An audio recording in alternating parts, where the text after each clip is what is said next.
Hello. എൻ്റെ അമ്മയുടെ അതിയായ ആഗ്രഹം കൊണ്ട് ഞാൻ മീഷോയിൽ നിന്ന് വാങ്ങിയിട്ടുള്ളൊരു പ്രോഡക്റ്റാണ് കേട്ടോ ഇത്.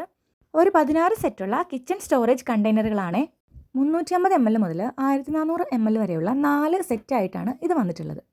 ഒരു ശരാശരി സാധാരണക്കാരൻ്റെ വീട്ടിലെ കിച്ചണിൽ ഉപയോഗിക്കുന്ന ഇതുപോലുള്ള മസാലപാത്രങ്ങളെല്ലാം എന്തെങ്കിലും വാങ്ങി ഒഴിഞ്ഞതായിരിക്കുമല്ലോ. എൻ്റെ വീട്ടിലും അങ്ങനെ തന്നെയാണ്. അപ്പം അമ്മയ്ക്കൊരാഗ്രഹം, ഉപ്പ് മുതൽ കർപ്പൂരം വരെ അടുക്കളയിൽ ഉപയോഗിക്കുന്ന സാധനങ്ങളെല്ലാം ഒരേപോലെയുള്ള പാത്രങ്ങളിൽ ഇട്ട് വെച്ചാൽ നല്ല ഭംഗിയായിരിക്കുമല്ലേ എന്ന്. അതൊക്കെ ഇപ്പോൾ ഓൺലൈനിൽ കിട്ടുമല്ലോ എന്നൊരു ചോദ്യവും.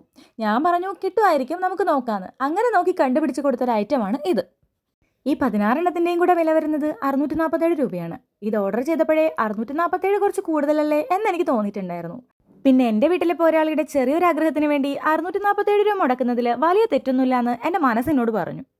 എന്തോ ആയിക്കോട്ടെ, സാധനം കയ്യിൽ കിട്ടിയപ്പോൾ ആൾക്ക് സന്തോഷമായി, നമുക്കത് മതിയല്ലോ. അങ്ങനെ ക്യാമറയും എടുത്തു വെച്ച് ഞാൻ അൺബോക്സിംഗ് പരിപാടി ആരംഭിച്ചു. മെറ്റീരിയൽ വരുന്നത് പ്ലാസ്റ്റിക് ആണ്. അതിൽ വലിയ ക്വാളിറ്റി പ്രശ്നങ്ങളൊന്നും ഇല്ലായിരുന്നു കേട്ടോ. സത്യം പറഞ്ഞാൽ ഒറ്റ നോട്ടത്തിൽ ഒരു കുറ്റവും പറയാനില്ലാത്ത ഒരു പ്രോഡക്റ്റ് തന്നെ. ഇതും പതിവ് പോലെ തന്നെ മീഷോയിൽ നിന്നാണ് ഓർഡർ ചെയ്തിട്ടുള്ളത്. അങ്ങനെ വീഡിയോ എടുക്കലും പരിശോധിക്കലും ഒക്കെ കഴിഞ്ഞിട്ട് ഞാനും അമ്മയും കൂടെ അതിലേക്ക് ഓരോന്നോരോന്നായി ഫില്ല് ചെയ്ത് വെച്ചു. പക്ഷെ ട്വിസ്റ്റ് കിട്ടിയത് പിറ്റേ ദിവസം രാവിലെയാണ് കേട്ടോ. പഞ്ചസാര ഇട്ട് വെച്ച പാത്രത്തിൽ നോക്കുമ്പോൾ നിറയെ ഉറുമ്പ്. അതിൻ്റെ അടുപ്പ് ഒട്ടും ടൈറ്റ് ആവുന്നില്ല. ഇങ്ങനെയുള്ള സാധനങ്ങൾ ഇടാൻ ആരെങ്കിലും ഇത് വാങ്ങിക്കാൻ ഉദ്ദേശിക്കുന്നുണ്ടെങ്കിൽ ഒന്നുകൂടി ആലോചിച്ചിട്ട് മതി എന്നാണ് എൻ്റെ അഭിപ്രായം.